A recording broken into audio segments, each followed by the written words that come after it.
Revue de presse avant de refermer ce journal à lire à la une des quotidiens les grandes lignes du sommet sur des chefs d'État sur l'initiative d'Accra.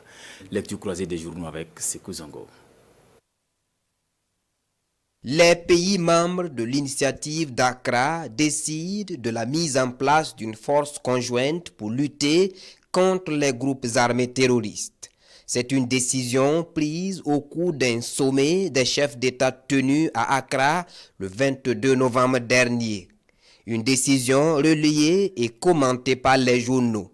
Cette force sera financée par des fonds endogènes provenant des pays qui la composent afin de lui donner toutes les chances de réussite, reprend l'édito de l'Express du Faso.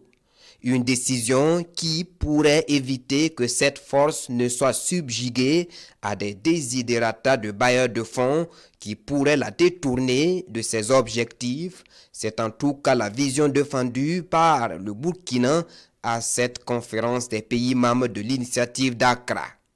Pour l'Express du Faso, avec la mise en place de cette force conjointe, la CEDEAO, longtemps restée à marge de la lutte contre le terrorisme, n'a plus le choix que de s'y engager véritablement.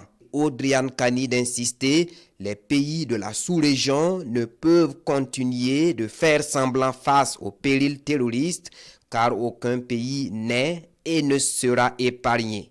Le journal de tous les Burkinabés titre à ce sujet « Lutte contre le terrorisme ». Le Premier ministre invite les pays africains à une coopération militaire franche.